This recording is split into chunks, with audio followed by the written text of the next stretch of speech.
Hey kids, what time is it? What time is it? It's Community Conversations time. It's Community Conversations time.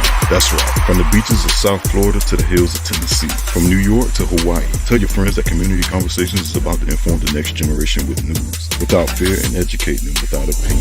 And a warm South Florida and Costa Rica welcome to all of you. This 1 hour forum deepens connections, and it provides discussions on a range of topics including social emotional issues, improving relations with law enforcement, post-secondary education, careers, health and wellness, politics and race, inclusion and equality. Focus on an initiative. Case in point tonight, you all were speaking about gun violence. Since I've been growing up, that's been a thing, especially living here in Florida. Community Conversations, where it's all about highlighting the talented youth in our communities and the great things that they are doing. In terms of encouraging women's involvement in civil rights activism. Community Conversations.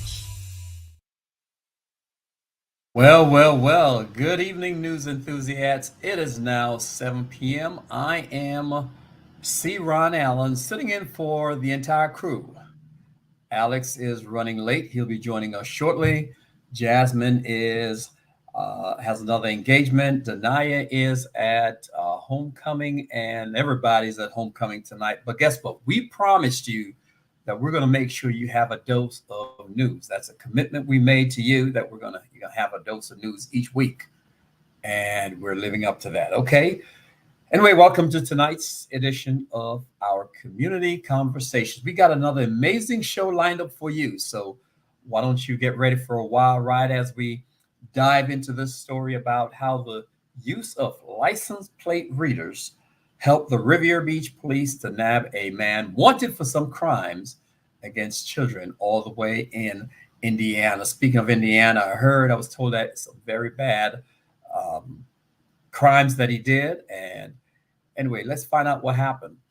Riviera Beach police just showed off their high-tech skills by catching a criminal on the run using their super cool flock cameras, which are like magic license plates.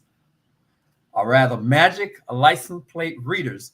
They tracked down the 25-year-old Michael Carter all the way from Indiana. Now, Carter, who was wanted for some serious crimes against children, thought he could hide in Florida. That's where all the,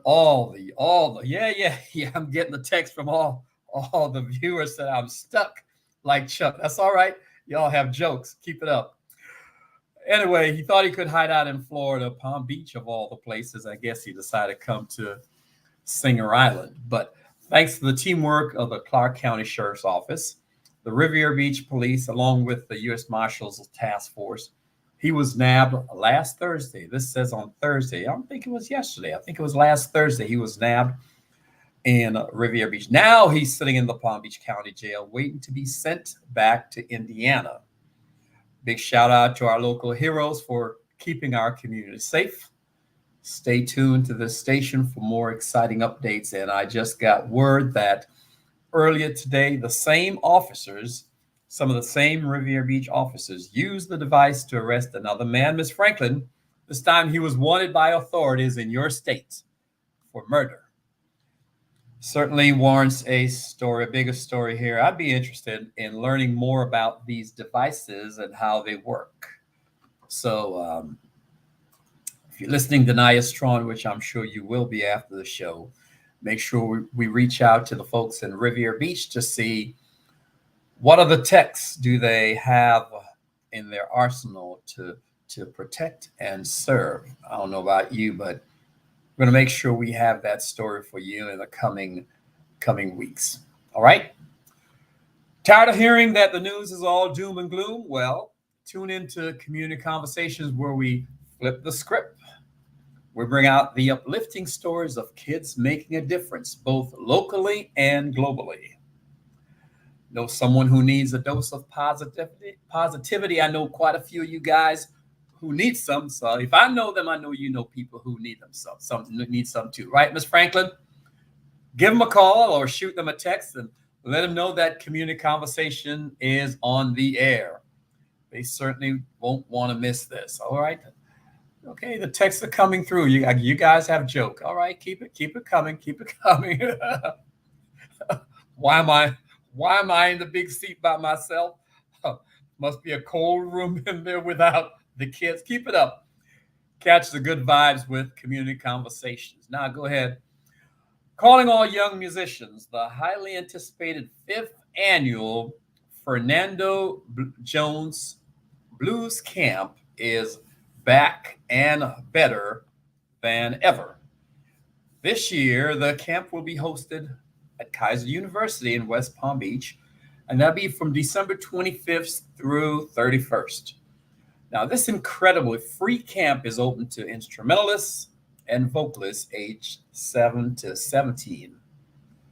Whether you're a budding guitarist, a soulful singer, or a passionate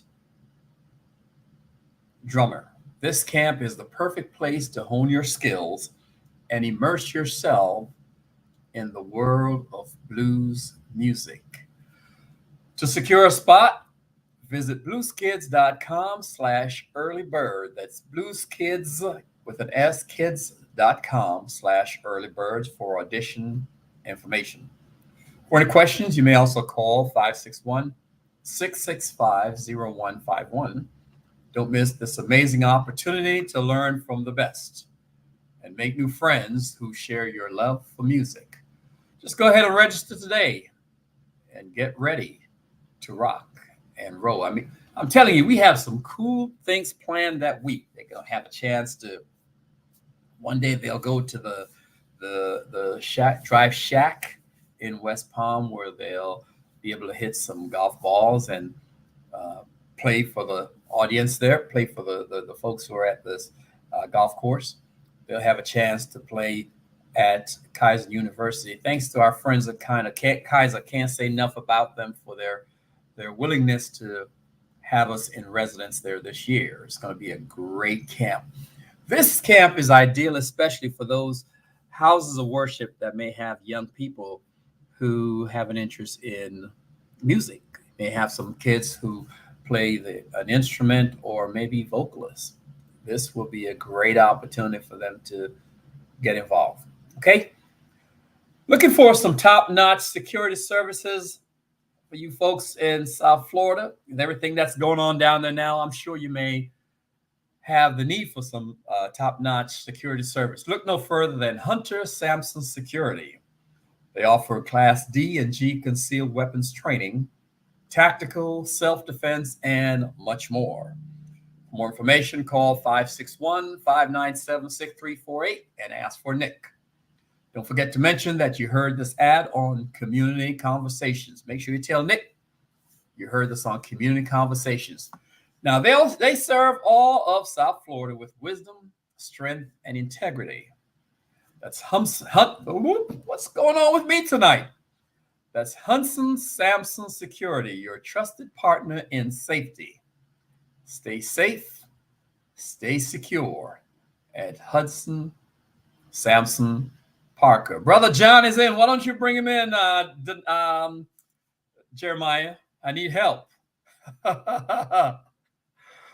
Brother John, you sure are my brother's keeper. What's going on, man?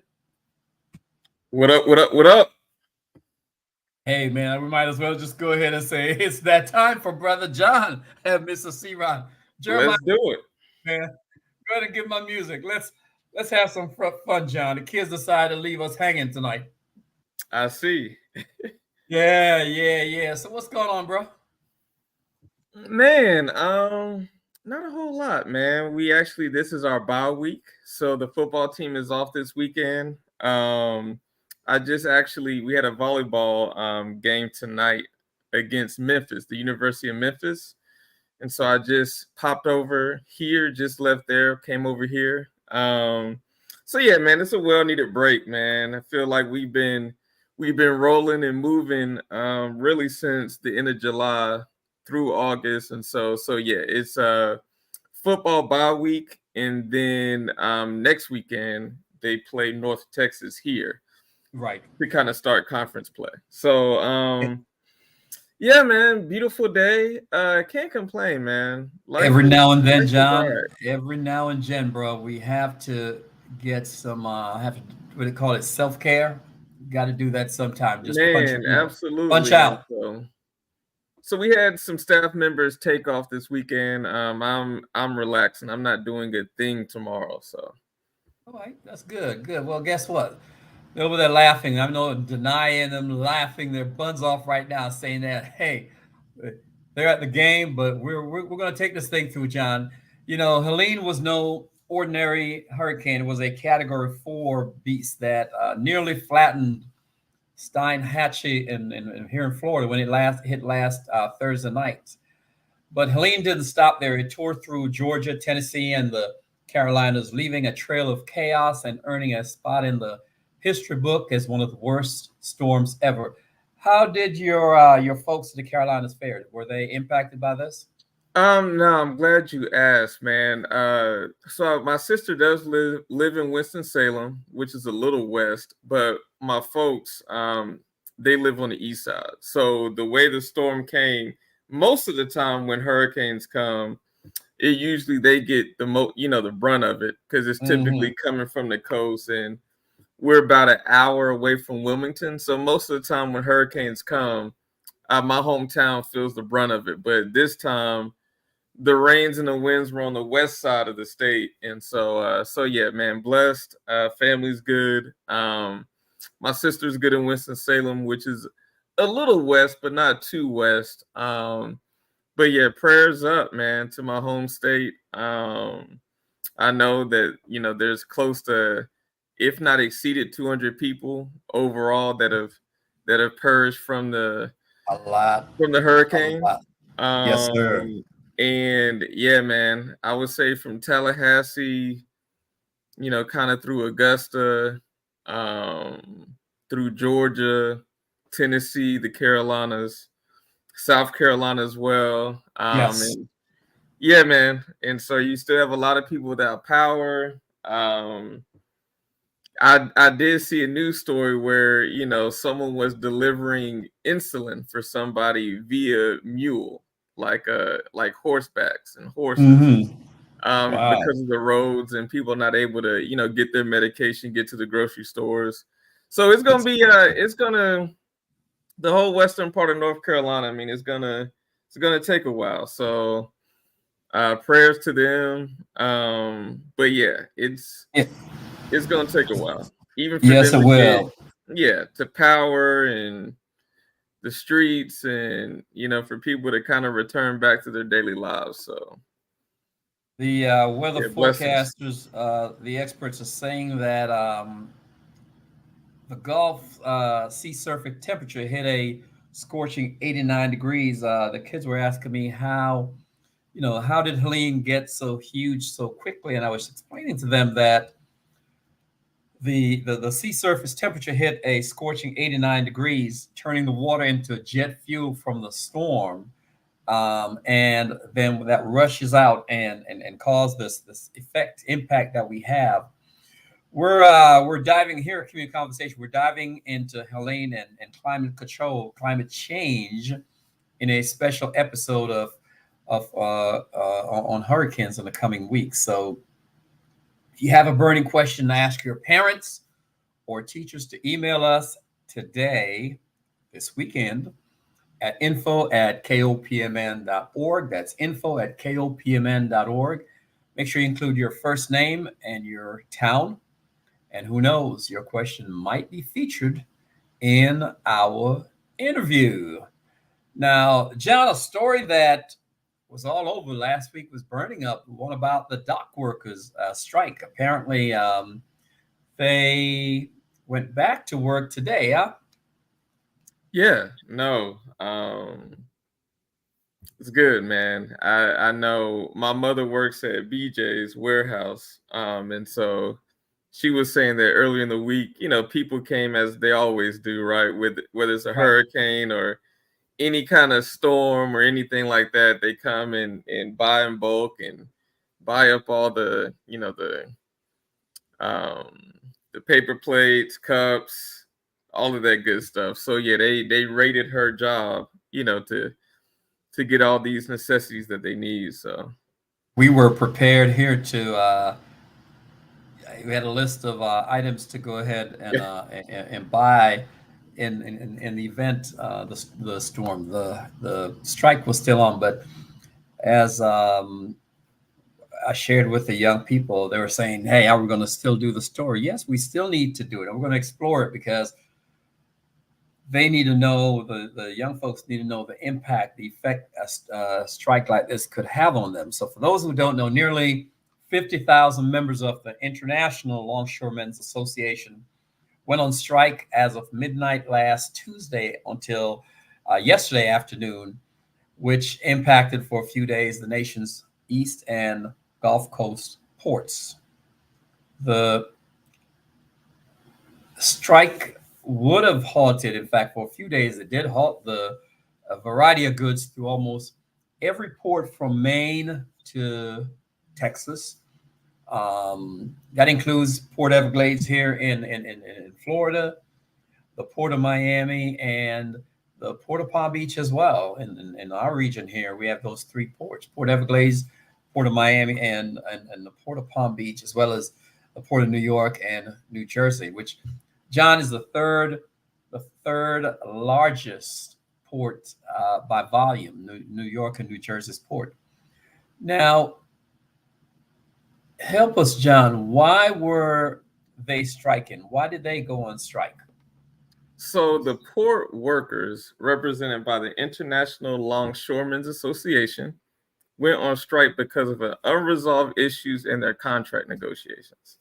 You know, when the money's not right and you know things aren't adding up for people, I mean, they tend to go on strike until you know things turn out for the better for them. So the primary points of contention include concerns over job security, particularly related to the automation of port operations and demands for better wages and working conditions. Someone just sent me this, John, I must share with you. The tentative agreement would increase workers' wages by 62%, a whole 62% over the life of the 6-year contract. Wow. That represents a significant increase from the 50% wage they had earlier this year. Now, this means they would go. Wow. This brings the hourly wage for a top dock worker to $63 an hour, up from $39 an hour. Talk about money, money, money, money. You know, those people who have loved ones working at the port, the longshoremen. You know, historically, they've always been known to do pretty well. Talk about now, they're gonna do much better now.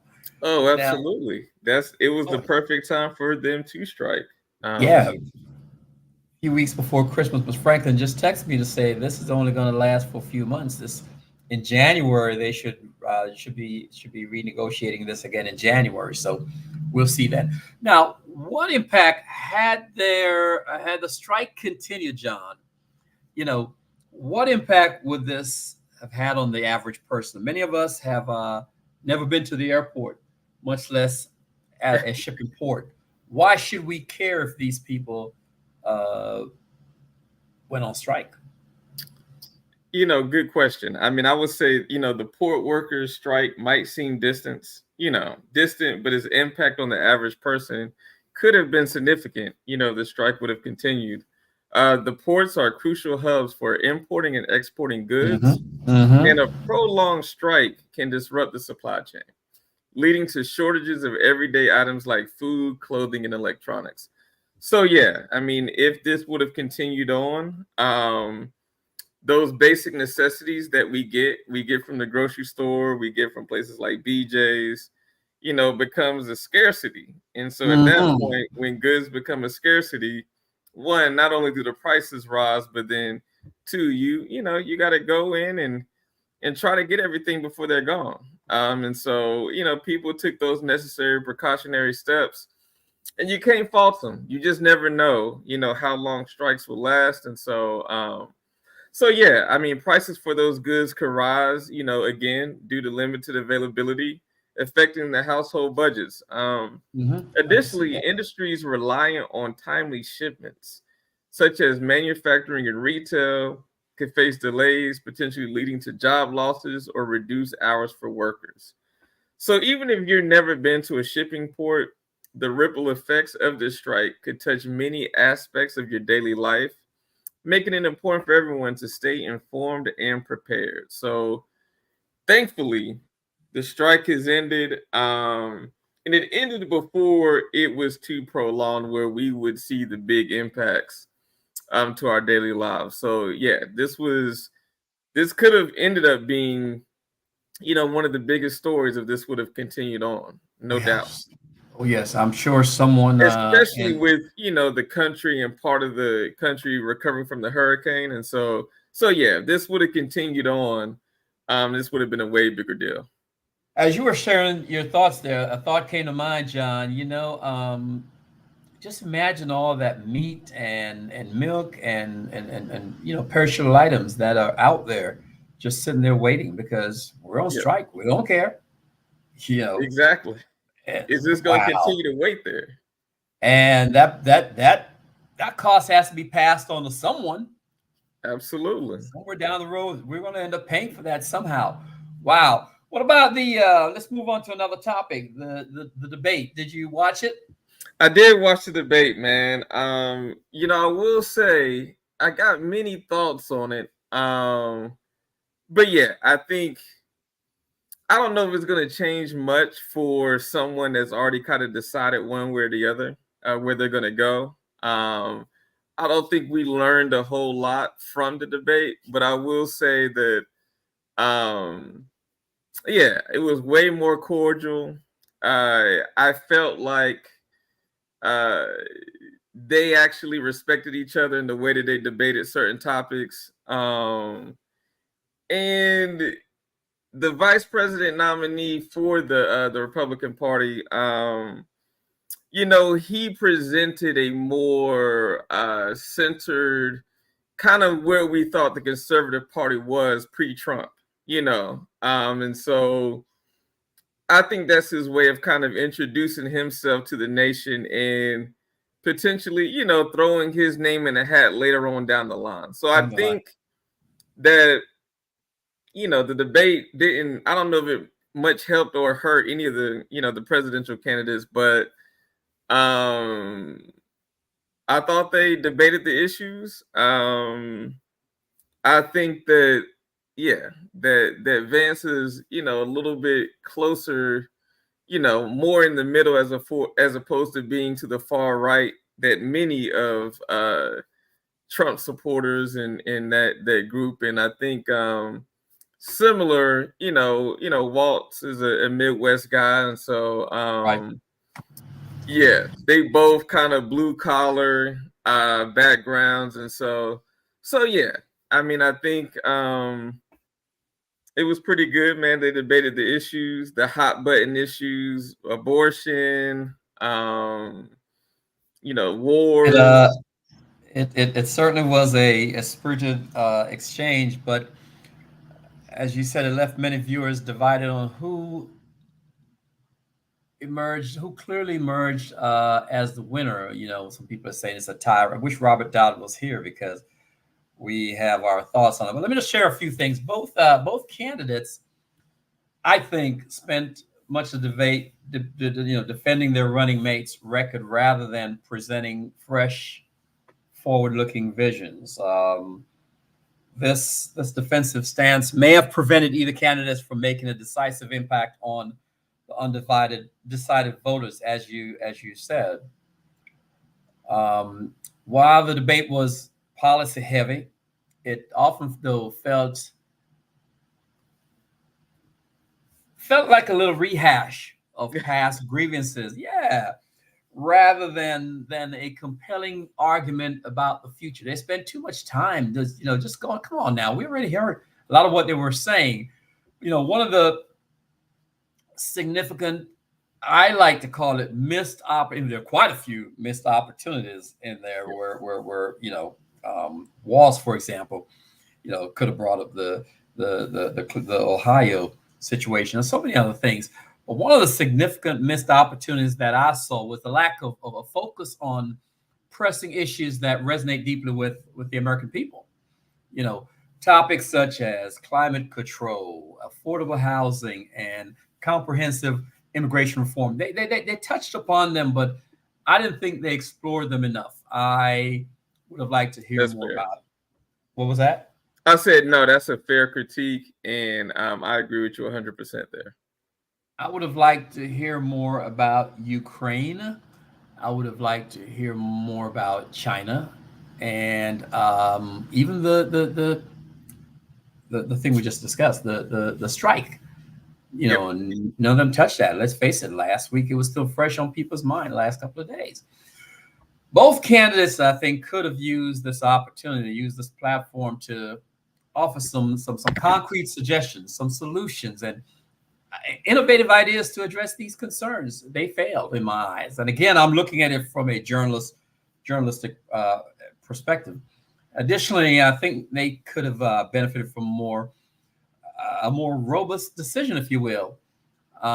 We should have had a stronger discussion on healthcare, particularly in light of the ongoing challenges that we face with Obamacare, the Affordable Care Act, and the rising prescription drug costs. I would have loved to hear them talk more about that. They shied away from that.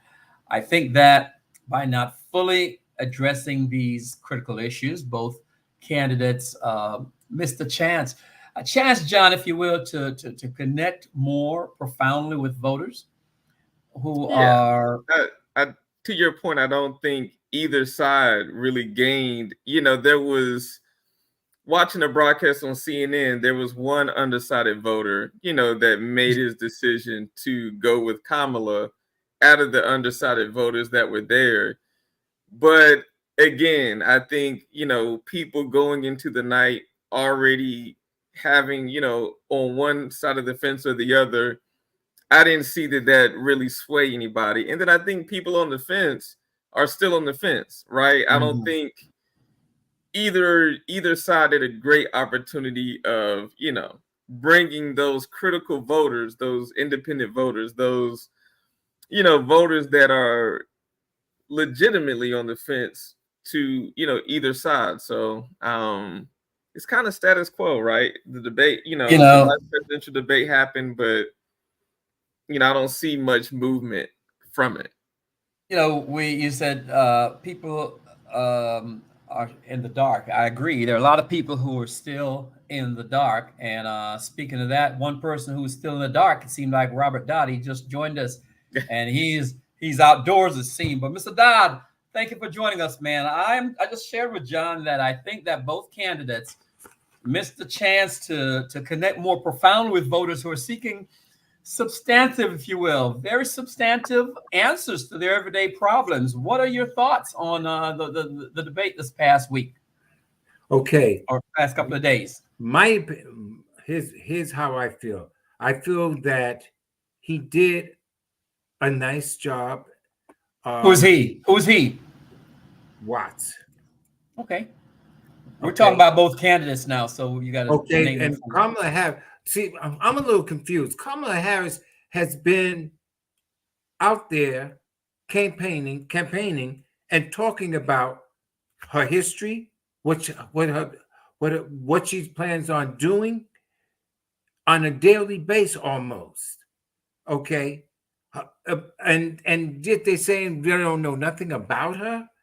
That's what's confusing me, because see, I listened to her and I listened to her history, okay, her experience, all right? She shared that over and over again. One of the things that made me want me to look at the debates, the convention and all, the joy, the uplift, opposed to the anger, the hatred, the threats. You see, it's a total difference, all right? And then on top of that, here we got a convicted criminal going for president. You understand what I'm saying? The comparison doesn't even measure up. But Robert Dodd. The texts are coming. They said Robert Dodd needs to be on MSNBC. He looks very angry. What they don't know is that you're always tuned to MSNBC. So yes, I do, man. I do listen to it. Yes, I do. CBS and the other ones. I do jump around, but the point is, I'm trying to say is, Harris has put herself out there.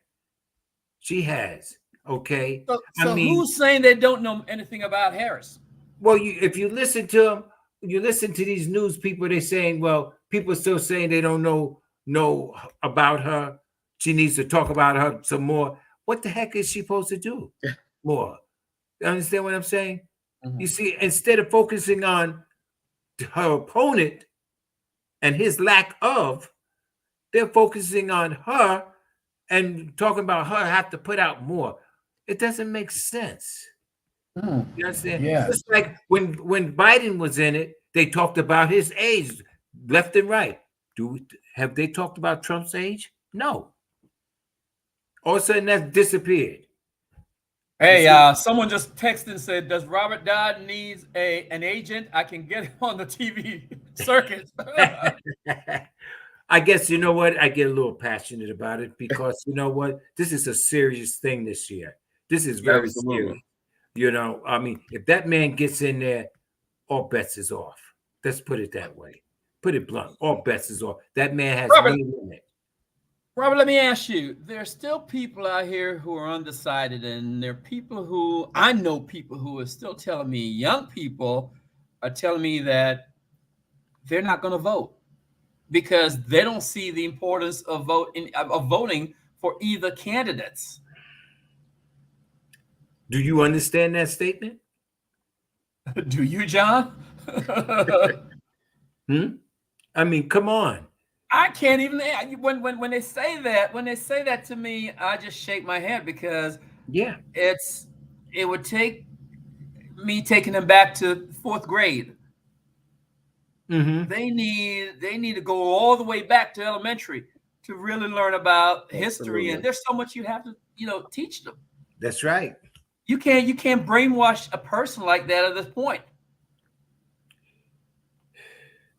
I don't know what we're gonna do. I mean, listen. Look at what look at how should I say? Look at what they're looking at. Where they're getting their news from. What Facebook, podcast? Social media, TikTok, Twitter, Instagram. That's how they're consuming. Because for a lot of people, it's more digestible that way. Why sit here and either read the New York Times, read the newspaper, sit and watch either Fox News, CNN, MSNBC. Why do all of that when you can get those clips, right? Those hot button clips that are 30 seconds to a minute long. And you can just watch different clips of the debate and really get the gist of what the debate was and where each candidate, lies on. But you also get out of context though. If you watch those clips, because those clips are strategically tailored to send a certain message, and you can take it out of context. There you go. You see what?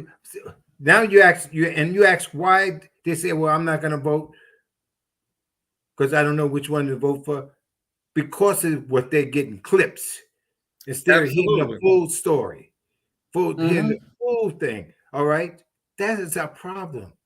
You understand? And unfortunately, our young people are getting caught up in that. No, they are caught up in that so deep that they don't look at nothing else but that. Yeah, you're right. Getting caught up in that. Speaking of getting caught up in that, a lot of people out there these days, John, are getting caught in with the new technology that police are using. I mentioned a story earlier where the police in Riviera Beach used a camera, license plate reader, to nab a guy in their city who came from Chicago, Illinois, somewhere, and another one in Georgia this week. We're working on getting. That's right. Working on getting so Robert, I know the chief of police in Riviera Beach. If you can reach out to him and see if he would mind coming on next week. Oh, DB, that I would be need you. nice. I know you're watching out there, DB. If you can reach out to the chief and see if Mr. Chief, you Jenkins need and to all come. you guys, and see if we can get him on the show. We'd love to hear more about this tech. John, did you know that you could be riding down the street and, you know, the way from what he's telling me, pretty cool gizmo. The police have cameras, and the cameras shoots your tag, gets a picture of your tag, and it can tell them if the driver of that car, not the driver, the owner of that car has a suspended license, has a warrant out for his or her arrest, or some other issue that you may have dealing with the law. Did you know this? Technology, man. You haven't seen them cameras on the pole, the round ones? They've been up there for a while. They Yeah. just updated it. Now they can take a picture of you and run it. You see, them cameras have been up there for a long time. All right. Oh, now yeah, they exactly. just have upgraded where they can take a picture, like you just said, and run you. Back in 1984, 85, 86, John, when I was going to school, I would see the black and white police cars in Springfield back then. They would ride around with the cameras on the outside of the car, riding around. And I used to say, oh, they're riding around trying to take pictures of black folks in the community. No, those cameras were licensed. Well, they could have been doing that as well. But those were also license plate readers, cameras that were capturing license plates back then. And so this technology has been around for years, but it has certainly been, right here in our community, being used now to help to protect us. But certainly would love to know more and learn more about how they're using modern technology in Riviera Beach and in the law enforcement community, if you will, to protect us. Now, the latest saga, I'm going to touch on a story right now. It's a very slippery slope, and I'm trying to be very careful how I touch the story. But the kids have, and some of the viewers have asked me, are we going to touch this? Especially since we're a mentoring program that works with young people. Well, the latest saga surrounding Sean Diddy Combs has sent shockwaves through the entertainment industry and beyond. For those of you who are not aware, I can't think of a person, by the way, Robert Dodd, who may not be aware of what's going on with him. Can you? No, not if they open it, not if they turn their TV on. Unless they got their head in the sand. Well, Brother John, you're a lawyer. You know every day in the courthouse, they find people to serve on a jury who have never heard of high-profile cases. So that is true. I'm sure if you go out there and do, you hit a there is somebody out there for sure. Sean who? Diddy who? What's that? But it's a story that we need to take seriously at the implications and what impact this could have on our community. In recent months, folks who are not aware, this music mogul, known for his influential career in hip hop and business, is now facing a series of grave allegations that could cast a shadow over his legacy. In recent months, Diddy has been accused of a range of serious offenses, including sex trafficking, racketeering, and transportation to engage in prostitution. These charges stem from a federal investigation that uncovered disturbing patterns of abuse and exploitation. Now, John, according to the indictment, Diddy allegedly manipulated and coerced women into participating in orchestrated sexual activities, often using drugs to control them. The allegations paint a harrowing picture, Robert Dodd, of a powerful figure abusing his position to exploit vulnerable individuals. When you heard the story, Robert, what went through your mind? We need to educate our young people on the fact that, that chasing that money, chasing that blink blink is not necessarily the way, because a lot of them get caught up in that was highlight and stuff, not realizing what they're getting involved in. Mm-hmm. And when they do, it's like too late. They're caught up in it or trapped, you see. And that's what we need to educate our children, our young people, okay? Just like we need to educate them about what they're looking at. what they're exposing themselves to. We actually need, I'm going to take it another step further. We need to even educate the parents for allowing them to watch what they watch at a young age. Because, see, they grow right into it. And, C-Ron, you know that for a fact because we deal with it. Because there's a lot of kids that's running the house instead of the parent running the house. Yeah. Well said. Interesting comment. Someone just shared with you in a few minutes. But the impact of these allegations, guys, is profound. Not only for Diddy, but also for the broader conversation, if you will, about power and accountability, as you said, Robert, in the entertainment industry. The sheer numbers of accusers, more than 100, I think, including minors, highlights the systemic nature of the abuse. This case, John, underscores the importance of holding influential figures accountable, regardless of their status or contributions to the industry. Why is it that we see this happening so often? We had the case of Bill Cosby. We had the case of Epstein. We have the case of the one R. Kelly. It seems like it's hinging on either power or money, or do you think that has any bearing on this? You think? Absolutely. Yeah. I think it just goes back to just being enabled. Because when you think of most of the individuals around, whether it's, sports figures, entertainers, most of those people around them are employed by them.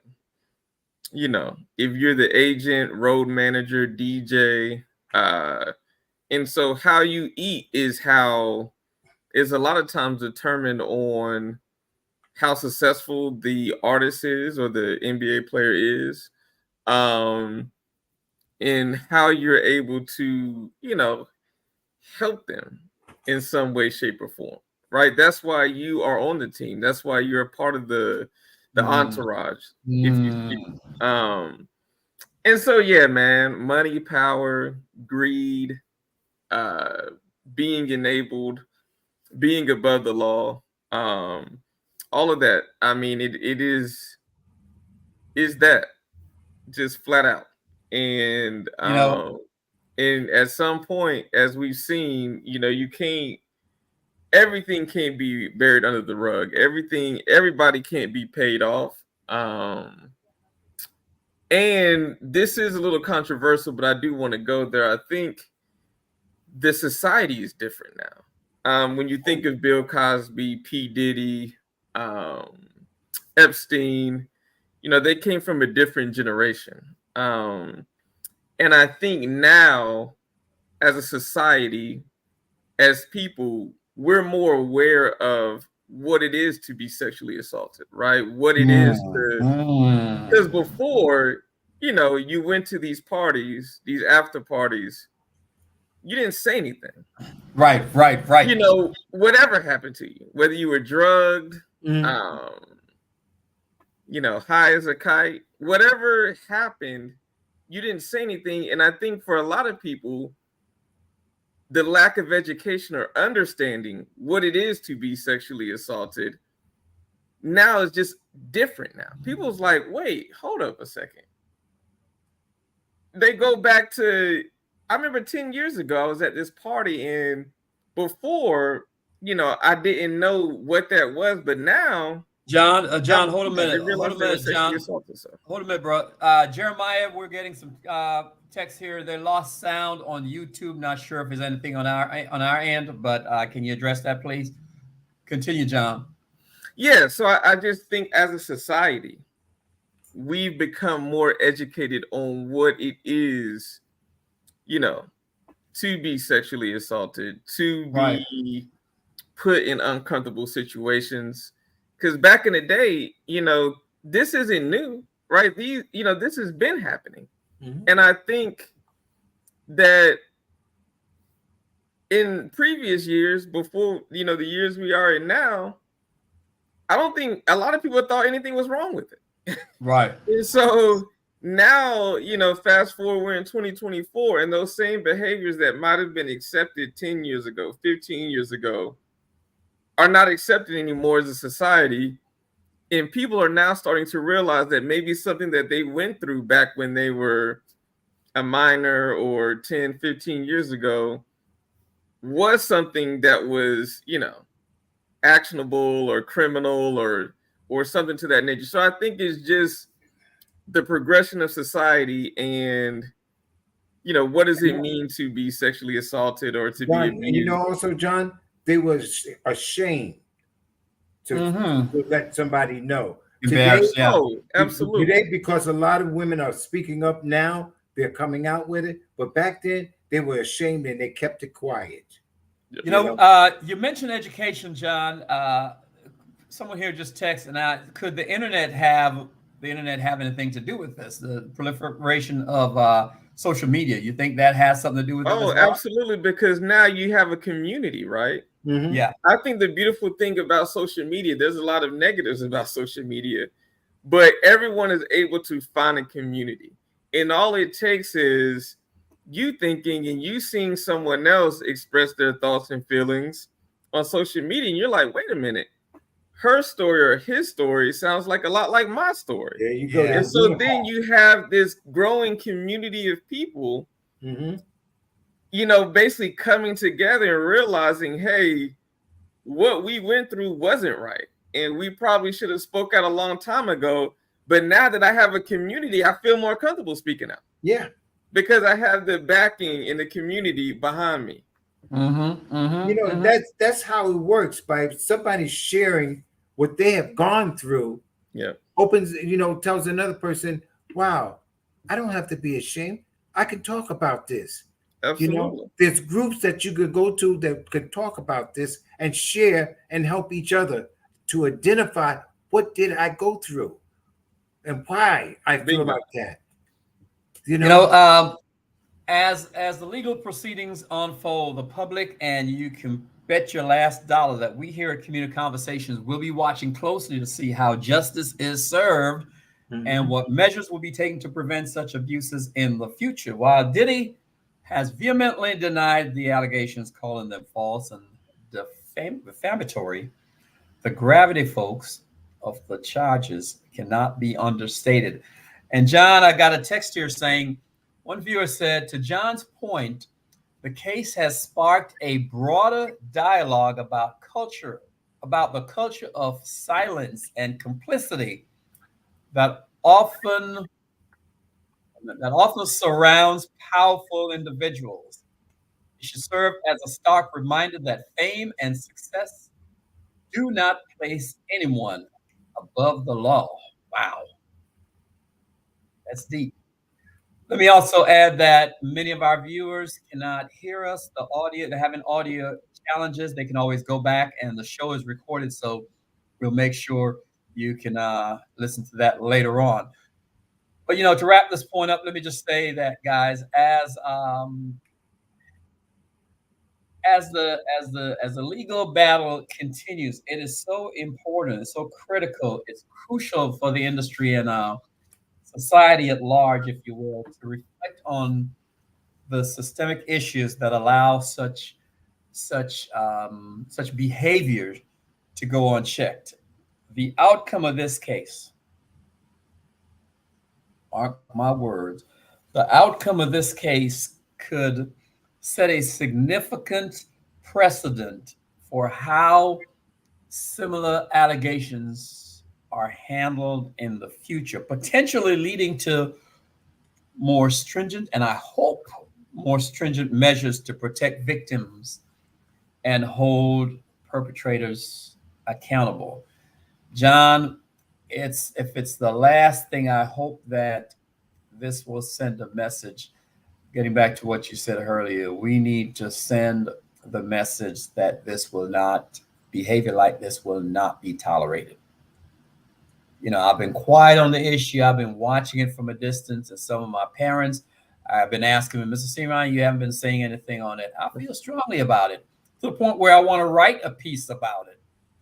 But I'm just waiting until all the evidence is brought forward and when this is over and done, because just some behavior that just can't condone. I've never said anything about this publicly, and I'm so glad we, decided to do this. But anyway, bad news have been negative news, and things have been in the news the last couple of days. But we want to leave you with I got some good news, some joyous news. Robert Dodd, you're gonna love this. Jeremiah, roll that tape for me, please.